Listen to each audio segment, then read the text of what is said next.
বিসমিল্লাহির রহমানির রহিম। আসসালামু আলাইকুম। আমি রিজওয়ানা ইউসুফ, একজন মা। আজকে আপনাদের সামনে আমি একজন মা হিসেবে প্রথমবারের মতো আসলাম। আমার ছেলেকে আপনারা সবাই চিনেন, ফারাজ করিম চৌধুরী, যাকে আপনারা মানবতার ফেরিওয়ালা বলেন আপনারা নিজেদের ভালোবাসার থেকে। আজকে জাতির এই সংকটজনক মুহূর্তে আমার ছেলে চুপ, এটার কারণ মা হিসেবে আমি অন্তত জানি।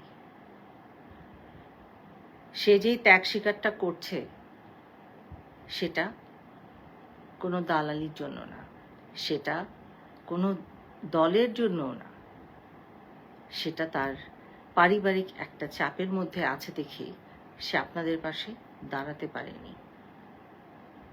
কিন্তু সে মন প্রাণ দিয়ে যতটুক পারছে কাজ করে যাচ্ছে, চেষ্টা করছে যাদেরকে ধরে নিয়ে যাওয়া হয়েছে তাদেরকে যদি ছাড়ানো যায়।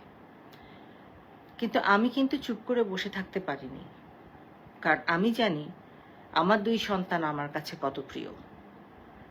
একটা মা হিসেবে আমি বারবার আমার ছেলের দিকে তাকিয়েছি, কিন্তু তার দিন ও 5-6 রাত ঘুমায়নি যখন এটা শুরু হলো।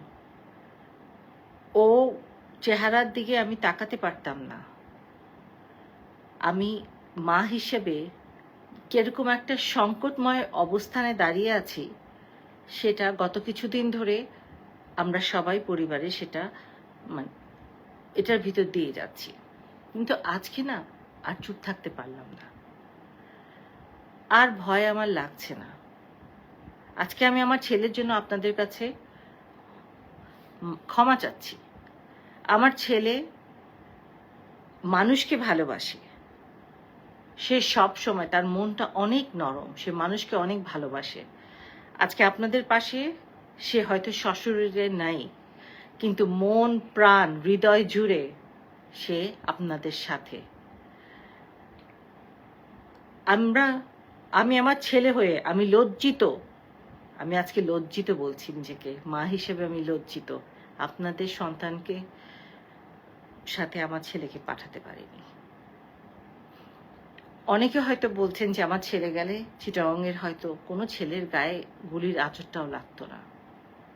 আমি তাদের কাছে মাফ চাচ্ছি, সেই মাদের কাছে আমি মাফ চাচ্ছি, যদিও আমি জানি যে সন্তান হারানোর মতো কষ্টের এর থেকে ভারী আর কিছু নেই। আপনারা আমাকে বলে দিয়েন, যদি এখনো কোনোভাবে আমি আপনাদের কোনো কাজে আসতে পারি। আমি একজন আইনজীবী, আপনাদের যদি কোনো ধরনের আইনি সহায়তা লাগে নির্দ্বিধায় আমাকে বলবেন। আমি আজকে প্রথমবারের মতো আমার ছেলের সাথে আপনাদের সামনে এসে দাঁড়িয়েছি, একজন অপরাধী মা। সেই সব মায়ের আমি অপরাধী যে যারা তাদের সন্তান হারিয়েছেন।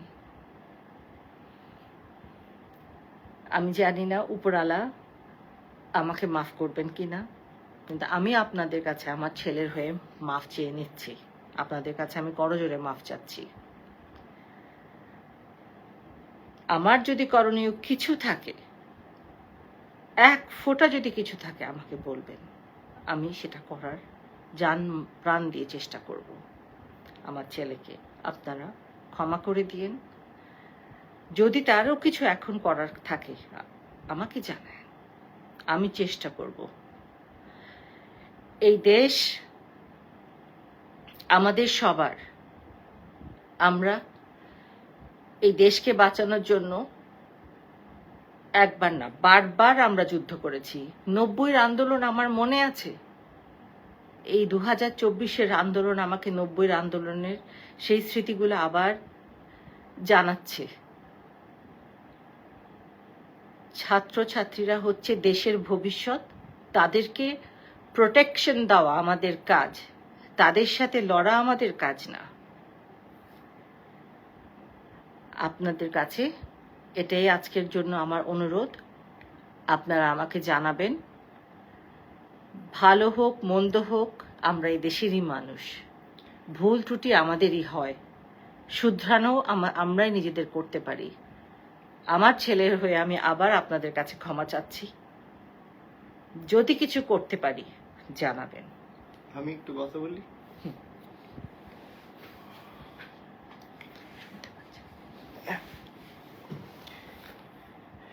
বিসমিল্লাহির রহমানির রহিম। আসসালামু আলাইকুম।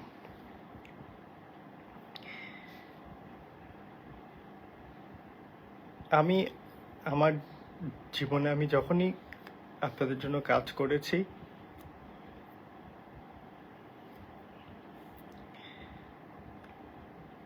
আমি সৎ নিয়তে কাজ করার চেষ্টা করেছি। আমি যেই কথাগুলো আজকে বলবো হয়তো আমি এগুলো কখনো বলিনি, কিন্তু আজকে বলি। আমার জীবনে যখন আমি আমার আব্বার রাজনৈতিক জীবনটা দেখি,